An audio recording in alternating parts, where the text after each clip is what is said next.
샬롬 6월 10일 수요일 하나님 나라를 시작하는 말씀 묵상 시간입니다. 갑자기 날씨가 많이 더워졌는데요. 오늘도 낮 기온이 33도까지 오른다는 예보가 있습니다. 더운 날 건강들 조심하시고요. 이렇게 흐르는 시간 속에서 계절도 바뀌고 달도 바뀌고 자연의 색들도 자연히 바뀌어가고 있는데 우리의 정서적 시계는 아직도 코로나19가 시작되던 2월에 멈추어 있는 듯 합니다. 긴 인내의 시간을 보내며 매일 같은 하루를 반복하다 보니 몸도 마음도 많이 지치는데요. 간절히 바라기는 매일 밤마다 예수와 함께 죽고 또 매일 아침마다 새 생명 새 영으로 예수님과 함께 부활함으로 크로노스의 시간 속에서 카이로스의 시간을 살아가는 우리 우신 지체들이 되기를 간절히 기도해 봅니다. 오늘 하나씩 말씀 묵상 시작하겠는데요. 오늘의 말씀 고린도전서 6장 12절로 20절 말씀을 최소영 권사님께서 낭독해 주시겠습니다. 모든 것이 내게 가하나 다 유익한 것이 아니요 모든 것이 내게 가하나 내가 무엇에든지 얽매이지 아니하리라. 음식은 배를 위하여 있고 배는 음식을 위하여 있으나 하나님은 이것저것을 다 패하시리라. 몸은 음란을 위하여 있지 않고 오직 주를 위하여 있으며 주는 몸을 위하여 계시느니라. 하나님이 주를 다시 살리셨고 또한 그의 권능으로 우리를 다시 살리시리라. 너의 몸이 그리스도의 지체인 줄을 알지 못하느냐? 내가 그리스도의 지체를 가지고 창녀의 지체를 만들겠느냐? 결코 그럴 수 없느니라. 창녀와 합하는 자는 그와 한 몸인 줄을 알지 못하느냐? 일러스되 둘이 한 육체가 된다 하셨나니 주와 합하는 자는 한 영이니라. 음행을 피하라. 사람이 범하는 죄마다 몸 밖에 있거니와 음행하는 자는 자기 몸에 죄를 범하느니라. 너의 몸은 너희가 하나님께로부터 받은 바 너희 가운데 계신 성령의 전인 줄을 알지 못하느냐.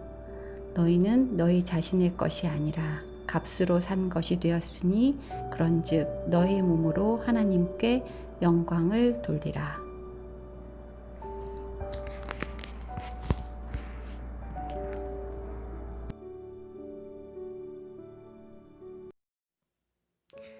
오늘의 본문은 고린도 교회에 있던 네 번째 문제를 다루고 있는데요. 바울은 오늘 편지를 통해 고린도 교인들 중 성적으로 부도덕한 일을 행하고 있던 자들의 행위를 질책하고 그러면서도 부끄러움을 느끼기는커녕 내 몸, 내 돈 가지고 내가 즐기겠다는데 그것이 무엇이 잘못되었냐며 오히려 자신들의 행위를 정당하고 있던 이들의 작태에 대해 통탄해하는 심경으로 다시금 복음의 말씀으로 그들의 행위를 교정하고 있습니다.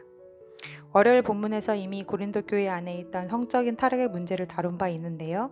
그때는 근친상 간의 문제였다면 오늘은 사적인 만찬의 자리에서 창녀들을 불러 함께 음행을 하는 문제를 다루고 있습니다.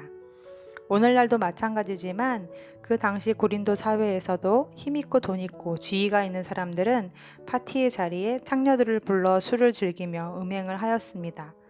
그런데 예수 믿지 않는 세상 사람들이 그런 일들을 한 것이 아니라 고린도 교인들 중에도 그러한 일들을 한 사람들이 있었다는 것입니다. 그런데 더 심각한 문제는 순간의 유혹이나 시험을 이기지 못하고 자칫 실수를 한 것이 아닙니다. 그런 일들을 벌이고도 무엇이 잘못되었냐고 나는 잘못한 것이 없노라고 오히려 뻔뻔한 태도를 취하고 있음을 바울이 질책하는 메시지의 내용 속에서 유추해 보게 됩니다. 나이도 성인이고 합의하에 돈을 주고 성을 샀고 또 나만 그런 것도 아니고 나 정도 힘있고 지위가 되는 사람들은 누구나 또 다 하는 일인데 왜 나만 안 되냐는 식입니다. 그런데 여러분, 돈 있으면 해도 됩니까? 힘 있으면 해도 됩니까? 나는 그래도 돼. 그 생각은 과연 누가 준 생각이고 누가 준 권한일까요? 이런 행동을 딱 두 글자로 줄여서 갑질이라고 하죠. 지금은 세상에서도 이러면 욕먹고 처벌받지만 그 당시 고린도 사회에서 상류층 사람들은 이것이 자연스러운 문화였던 듯 싶습니다. 세상은 이야기하지 않겠습니다. 교회 안의 사람들, 즉 우리 그리스도인들을 대상으로 이야기하겠습니다. 어떤 물건을 값을 주고 사왔습니다. 그렇다면 그 물건은 그때부터 내 것이 되는 것입니다. 그런데 물건에는 발이 달려있지 않지요.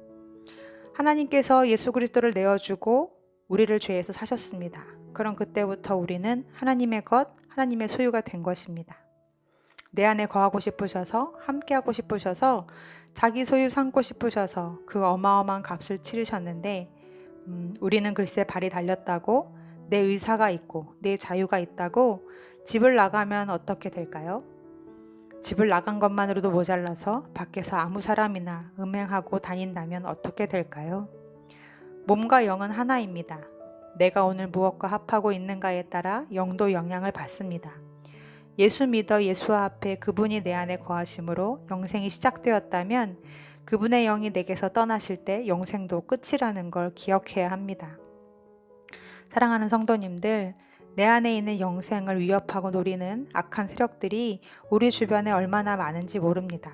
생각을 통해, 유혹을 통해, 세계관을 통해, 돈을 통해, 정욕을 통해 그리스도의 지체가 아닌 다른 것의 지체를 만들고자 하는 시험들이 얼마나 많은지 기억했으면 좋겠습니다. 오늘 나의 눈은, 나의 귀는, 나의 발은, 나의 몸과 마음은, 그리고 나의 영은 과연 어느 곳을 향하고 있는지 하루 동안 잘 살펴봅시다. 그리고 나는 갑이 아님을, 하나님 앞에서 나는 언제나 을일 뿐임을, 그분이 오늘도 내 안에 거하고 계심을, 내가 그리스도와 합한 그분의 몸이여 지체임을 잊지 않은 우리가 되었으면 좋겠습니다. 아멘. 오늘 주신 말씀 기억하며 기도하시겠습니다. 주님, 내 안에 주님이 계심을 순간순간 기억하게 하옵소서. 그것이 돈이든 힘이든 지위든 내가 가진 것으로 내 마음대로 함부로 행하지 않게 하옵시고 방종치 않게 하여 주옵소서. 내 주인이 주님이심을 잊지 않게 해주시고 내 안에 있는 영생을 힘써 지키는 자 되게 해달라고 이 시간 함께 기도하시겠습니다.